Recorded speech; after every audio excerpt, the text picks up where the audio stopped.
Hi అందరికీ నమస్కారం. ఛానల్లోకి స్వాగతం. సమోసా సమోసా కంపెనీలో ఎలా చేస్తారో ఈ వీడియోలో మీకు చూపిస్తాను. ఇంట్లో మనకు అందుబాటులో ఉండే వస్తువులతోనే ఎంతో రుచికరమైన సమోసా రెడీ చేసుకోవచ్చు. 1/2 కిలో మైదా పిండి, 2 స్పూన్ల అటుకులు, 4-5 పచ్చిమిర్చి, కొద్దిగా కల్యమాకు, మసాలా, సాల్ట్, కారము, ఆయిల్, వీటితో ఈజీగా చేసుకోవచ్చు సమోసాని. ముందుగా ఒక గిన్నె తీసుకొని పొయ్యి మీద పెట్టుకొని అందులో ఆనియన్స్ వేసి వేపుకోవాలి.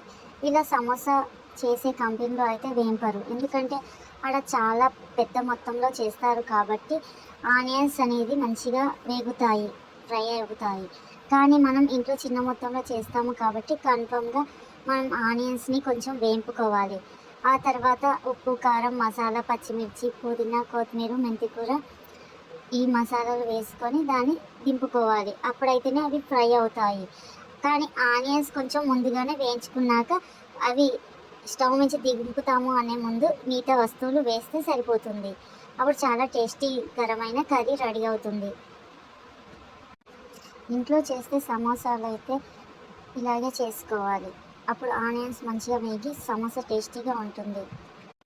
సమోసాలను మనం ఎక్కువగా ట్రైన్లో వెళ్ళేటప్పుడు, సినిమా థియేటర్లో, బస్టాండ్లో బస్సు ఎక్కినప్పుడు ఎక్కువగా చూస్తూ ఉంటాము. తినాలని ఎక్కువగా అనిపిస్తుంది. సమోసా తింటే చాలు కడుపు నిండిపోతుంది. ఎంతో టేస్టీగా, రుచికరంగా ఉంటుంది. ఆ సమోసాని ఇలాగే చేస్తారు షాప్లో అయితే. ఇక్కడ మా చుట్టుపక్కల సమోసా కంపెనీ ఉంది, అక్కడ ఇలాగే చేస్తారు సమోసా. దాన్ని వీడియో తీసి పెడతాను ఇంకో టైం. అక్కడ ఎలా చేస్తారో అలాగే ఇప్పుడు ఇంట్లో చేస్తున్నాను. చూడండి, మీరు ఇలాగే చేసుకొని తినండి. సమోసా టేస్టీగా బాగుంటుంది. ఇప్పుడు కొద్దిగా ఫ్రై అయిన ఆనియన్స్లో అన్నీ కలిపి పక్కన పెట్టుకొని మూత పెట్టుకోవాలి. మైదా పిండిలో కొద్దిగా సాల్ట్ వేసి పిండిని బాగా కలిపి పెట్టుకోవాలి. మంచిగా చపాతీ పిండిలాగా అయ్యాక దాని మీద ఒక క్లాత్ వేసి ఒక 10 మినిట్స్ పక్కన పెట్టుకోవాలి. ఆ తర్వాత తీసి ఆ పిండిని ఇలా బాగా కలిపాక ముద్దలు చేసుకొని పక్కన పెట్టుకోవాలి. ఇప్పుడు చపాతీ కర్ర తీసుకొని చపాతీలాగా చిన్న చిన్నగా చేసుకోవాలి ఆయిల్తో. లేకపోతే కొంచెం పిండి సహాయం తీసుకొని చపాతీలాగా ఒత్తుకోవాలి. 3 చపాతీలు చేసుకొని పక్కన పెట్టుకోవాలి సమానంగా. ఇక్కడ వీడియో క్లిప్పింగ్ మిస్ అయింది, కానీ 3 చపాతీలు 3 విడివిడిగా చేసుకొని ఒక చపాతీలాగా చేసుకొని దాన్ని స్టవ్ మీద పెనం పెట్టి దానిపైన వేయాలి. అది చపాతీ కాలుతూ ఉంటే ఎంత మ్యాజిక్ చేసినట్టుగా ఒక్కొక్క చపాతీ విడివిడిగా వస్తుంది. అది ఫస్ట్ టైం చూసిన వాళ్ళకు చాలా ఆశ్చర్యంగానూ మంచిగానూ అనిపిస్తుంది. నాకైతే అలాగే అనిపించింది ఫస్ట్ చూసినప్పుడు. పెనం బాగా వేడిగా ఉండాల్సిన అవసరం లేదు, గోరు వెచ్చగా లైట్గా ఉంటే సరిపోతుంది పెనం. ఇప్పుడు చపాతీలు ఊడి వస్తున్నాయి. ఆ చపాతీలను పక్కన ఉన్న ప్లేట్లో వేసుకోవాలి. కంపెనీలో అయితే చాలా పెద్దగా చేస్తారు, దాన్ని వేరు పక్కకు వేస్తారు. ఇలా చపాతీలు అన్నీ రెడీ చేసి పెట్టుకోవాలి. చూడండి ఎంత సాఫ్ట్గా, ఎంత సన్నగా, పలసగా మంచిగా వచ్చాయో. ఇలా అన్నీ రెడీ చేసి పెట్టుకోవాలి. ఇంకో చపాతీ చేసుకుందాము. ఇలా అన్నీ ఒక్కసారి రెడీ చేసి పెట్టుకోవాలి. కాకపోతే చపాతీకి మధ్య ఆయిల్ వేయడం వల్ల ఆ చపాతీ అనేది ఊసి వస్తుంది. ఆ క్లిప్పింగ్ అనేది మిస్ అయింది. చపాతీ ముద్ద ఫస్ట్ రౌండ్గా చేసుకొని పక్కన పెట్టుకోవాలి. అలా 3 ముద్దలు చేసుకొని చపాతీ పైన చపాతీ వేసేటప్పుడు ఆయిల్ వేసి ఒక చపాతీగా చేస్తాము కాబట్టి అలా మంచిగా పెనం మీద వేయగానే విడివిడిగా లేస్తూ చపాతీకి చపాతీ విడిపోతూ ఉంది. అందువల్ల ఇలా పలసగా సన్నగా ఒత్తుకోవాలి. అప్పుడు ఈ చపాతీ అనేది రెడీ అవుతున్నాయి. ఇప్పుడు అన్నీ ఒకటే క్రమబద్ధంలో పెట్టుకోవాలి. లైన్గా పెట్టుకున్న తర్వాత ఒక మంచి షార్ప్ అయిన కత్తిని తీసుకోవాలి. ఈ వీడియోలో చూపించినట్టుగా. కొంచెం నాకు క్లిప్పింగ్ ఫస్ట్ టైం తీయడం వల్ల సరిగ్గా రావట్లేదు, మీరైతే సమానంగా చూసుకోండి. ఇలా సైడింగ్స్ అన్నీ కటింగ్ చేసుకోవాలి, ఎందుకంటే డబ్బా షేప్లో రావడానికి. ఈ చపాతీలను ఇలా కట్ చేసుకున్న వాటిని మేమైతే పట్టీలు అని పిలుస్తాము. చాలామంది పట్టీలని అంటారు. వీటిని ఇలా కరెక్ట్ షేప్లో కట్ చేసుకోవాలి. కట్ చేసుకున్నది వేస్ట్ అయితే కాదు, ఈ కట్ చేసుకున్నది అంతా యూజ్ అవుతుంది. కట్ చేసుకున్న వాటిని ఆయిల్లో ఫ్రై చేసుకుంటే సూపర్ టేస్టీగా ఉంటాయి. సమోసాలాగా బాగుంటాయి. ఈ పట్టీలను ఆయిల్లో వేపుకొని స్నాక్స్ లెక్క తినొచ్చు, ఎంత టేస్టీగా ఉంటాయో. ఒకసారి తిని చూడండి. ఇలా కట్ చేసుకొని పక్కన పెట్టుకోవాలి సమానంగా. ఇలా కటింగ్ అయిపోయాక చూపిస్తాను, చూడండి పట్టీలు ఎంత బాగుంటాయో. వీటిని విడిగా ఆయిల్లో ఫ్రై చేసి కూడా చూపిస్తాను, చూడండి.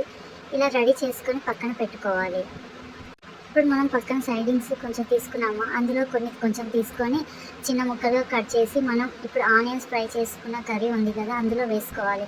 సమోసా వాళ్ళైతే అలాగే వేస్తారు, నేను కూడా అలాగే వేసి చూపిస్తున్నాను. మీరు చేసుకుంటే అలాగే వేసుకోవచ్చు, వేసుకోకపోవచ్చు. వేసుకుంటే చాలా టేస్టీగా ఉంటుంది, వేసుకోకున్నా పర్లేదు, బాగా ఉంటుంది. ఒకసారి వేసుకొని ట్రై చేయండి. ఇప్పుడు సమోసా పట్టీలు రెడీ అయ్యాయి, సమోసా కర్రీ రెడీ అయింది. ఇలా కలుపుకోవాలి, కలుపుకొని పక్కన పెట్టుకోవాలి. కొద్దిగా మైదా పిండి తీసుకొని అందులో ఉండలు లేకుండా కలుపుకోవాలి. కొద్దిగా వాటర్ వేసుకొని లై లాగా చేసుకోవాలి. దీన్ని లై అని అంటారు, సమోసాలు చేయడానికి యూజ్ అవుతుంది కాబట్టి ఇలా లై లాగా మైదా పిండి వేసి కలుపుకొని పక్కన పెట్టుకోవాలి. సాఫ్ట్గా బాగుంటుంది. సమోసా కర్రీ, సమోసా పట్టీలు, సమోసా లై రెడీ చేసి పెట్టుకున్నాక గిన్నె పెట్టుకోవాలి. ముందే పెట్టుకోవచ్చు. అందులో ఆయిల్ తగినంత వేసుకోవాలి. ఆ ఆయిల్ గోరువెచ్చగా అయ్యేదాకా, హీట్ అయ్యేదాకా పక్కన పెట్టుకొని మనం కట్ చేసుకున్న పట్టీలను ఒక్కొక్కటి తీసుకొని సమోసా లాగా చుట్టుకోవాలి. సమోసా చుట్టుకోవడం రాని వాళ్ళు ఒకసారి మెల్లగా ట్రై చేసి చూడండి. ఇలా సమోసా వాళ్ళైతే ఇలాగే చుడతారు. సమోసాని ఇలా చుట్టుకొని ఆ కర్రీ తీసుకొని అందులో వేసుకొని నిమ్మలంగా మడత పెట్టుకొని ఈ లైని దానికి అటాచ్ చేసి సమోసా చుట్టుకొని పక్కన పెట్టుకోవాలి. ఇలా ఈ వీడియో కాబట్టి ఆగమాగంలో తొందరగా తీస్తున్నాను, అందుకే మీకు అర్థం కావట్లేదు అనుకుంటున్నా. కొంచెం నిమ్మలంగా చూడండి, చూసి అర్థం చేసుకోండి. ఇలా రౌండ్గా చుట్టి సమోసాను రిబ్బన్తో ట్రై చేయొచ్చు ఒకసారి చుట్టడం. దానిలాగానే ఈ పట్టీలతోనే కర్రీ పెట్టి సమోసా చుట్టి ఆ లై పెట్టి దాన్ని కవర్ చేయాలి. అలా సమోసా ఇప్పుడు బస్ స్టాండ్లో, సినిమా థియేటర్లో, ట్రైన్లో దొరికే సమోసా ఇలాగే చేస్తారు. ఎంత టేస్టీగా బాగుంటుంది. ఇది చూస్తే ఇలా అనిపిస్తుంది కానీ చేస్తా అంటే మీకు అర్థమవుతుంది.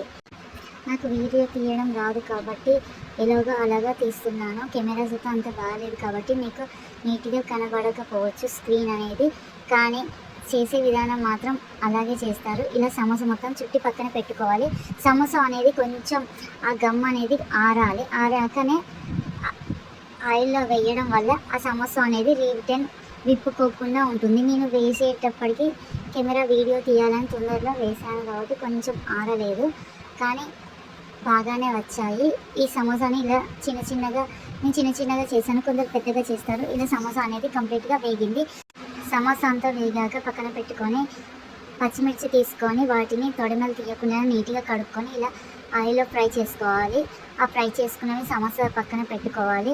ఆ సమోసా అమ్మేవాళ్ళు ఇలాగే సమోసాతో పాటు ఆనియన్స్, పచ్చిమిర్చి ఇస్తారు కదా, అలా అన్నట్టు. ఇప్పుడు మనం విడిగా పట్టీలు తీసుకున్నాంగా, వాటిని ఇలా డీప్ ఫ్రై చేసుకోవాలి. ఇవి మస్తు టేస్టీగా ఉంటాయి, మనం చాయ్లో కూడా తినచ్చు, స్నాక్స్ లెక్క సూపర్ టేస్టీగా ఉన్నాయి. సమోసా చేయము అనుకునేవారు ఇలా పట్టీ చేసుకొని కూడా వేపుకొని ఇంట్లో తినవచ్చును. ఇది 2-3 రోజులు నిల్వ ఉంటాయి కాబట్టి ఈ పట్టీలను ఇలా ఫ్రై చేసుకొని తింటే చాలా టేస్టీగా ఉంటుంది. పిల్లలు కూడా ఇష్టంగా తింటారు. ఒకసారి అలా ట్రై చేయండి. సమోసా కంపెనీలో సమోసా ఇలాగే చేస్తారు, అలాగే చేసి చూపించాను. ఇలాంటి వీడియోల కోసం మా ఛానల్కి సపోర్ట్ చేయండి. ఈ వీడియో నచ్చితే లైక్ చేయండి, కామెంట్ చేయడం మాత్రం మర్చిపోకండి. ఎలాంటి వీడియోలు కావాలో మీరు కామెంట్లో పెట్టండి. ఈ వీడియో మా ఛానల్లో మొదటి వీడియో. ఈ వీడియో మీకు నచ్చిందని కోరుకుంటున్నాను. మా కెమెరా అంతా బాగాలేదు కానీ బయట సమోసాలు సూపర్గా వచ్చాయి. Bye friends.